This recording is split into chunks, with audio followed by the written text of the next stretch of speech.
Yule atakayenisaliti yuko nami hapa mezani. Maisha ya leo. Kwanza kumwanzo mpaka mwisho wa Biblia hakuna nafasi wanaandika Yuda alifanya dhambi ya Mungu. So kivyangu mimi Yuda ana kosa. Ndio ukifuatilia maandiko kweli mwana wa Adamu anakwenda zake kuuawa kama Mungu alivyokusudia. Sasa mu Biblia hakuna nafasi kwa banamkondane Yuda kama alifanya makosa.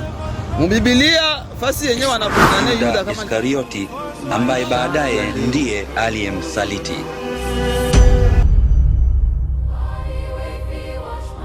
Maisha ya leo. Tunajiuliza ni kosa gani Yuda alifanzaka? Ni kutimiza maandiko ndio kosa ya Yuda? Ubie pako wengine kosa ya Yuda alifanzaka après avoir kutimiza maandiko? Juu kwa prevu Yesu kufika yake humu pakwe mtu mwatamkana atamuuzisha jua nani maandiko etimie yeye baende kumuua asafishe zambi zetu. Ndio tuko na bezo tuwe ndugu yangu Isma. Kosa ya Yuda ni nini? Mwele mambo yote ni yeye kutimiza maandiko. Maisha ya yule atakayenisaliti yuko nami hapa mezani. Ni nani msaliti Bwana? Bwana mtangazaji, shukrani sana kwa kunipatia tena parole. So kipindi cha nyuma tuliwahi kufanya interview ilikuwa ya kuhusu babu zetu. Okay. Hapa nashukuru kwanza kwa kunipatia microphone kwa kuongea mbele ya waumini wenzangu. Kusema Yuda alikuwa na makosa. Yuda alikuwa na makosa. Kosa ya Yuda alikuwa nayo ni kumkana Yesu. Okay. Ndio ile kosa ya kwanza. Mais ilikuwa bien préparé, ni ça vile uko acteur wa filme banakwambia utacheza scene fulani. Ndio tuko na yeye. Mimi sio deja préparé. Okay. Kivyangu mimi niseme kwanza mfano ndio tu mfano wa mbiombio. Okay. Donald Trump ni president wa Etats-Unis. Tunaenda Joseph Kabila alikuwa ex-president wa Republique Democratique du Congo. Chilombo ni president actuel. Ukifuatilia bien Chilombo iko na bajije yake. Mbale bajije ba Chilombo beko nabo. Ye peke anaandika lettre. Mimi napenda mtu fulani njoo aniue. Jije fulani mimi aniue. Anacha anaandika ye peke na kinyua hakuna kosa.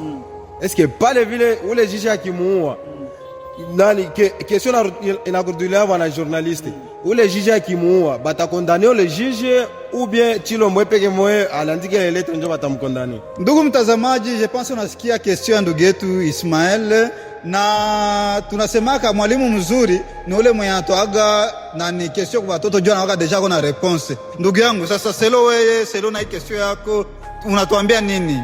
Manake Yuda tu akona kosa ou bien?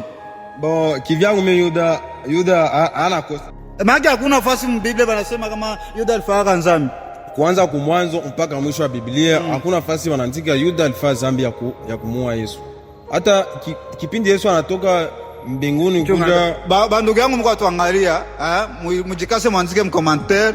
Peut-être que pako bale bako na ile verset biblique ya kusema kama Yuda alifanza zambi kumukana Yesu. Tuko na besoin ile réponse ma commentaire. Okay ndugu yetu Suma. Pala hakuna zambi. Zambi haina Biblia. Zambi iko donge masikio yetu ile kusema ke Yuda alikana Yesu. Mon cher, leo au kesho unakuwa baba unaweza patia mtoto wako jina Yuda. Kivyangu unapaswa mpatia jua kuko wa mingi wanapatia watoto wao Yuda, mais kifrika sasa shie ba Afrika kwa hii periode yote na bie Yuda alikana Yesu. Hakuna mtu mashapatia mtoto wake Yuda.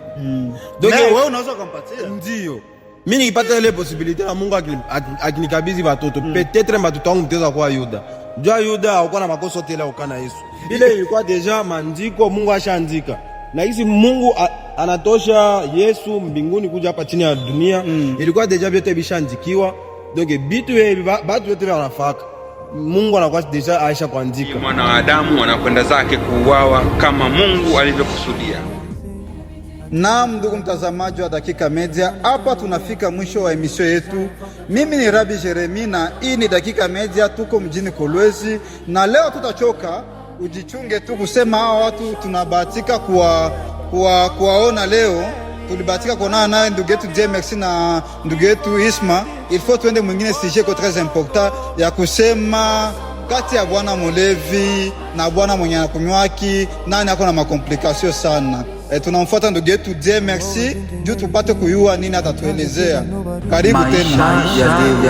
Maisha ya leo.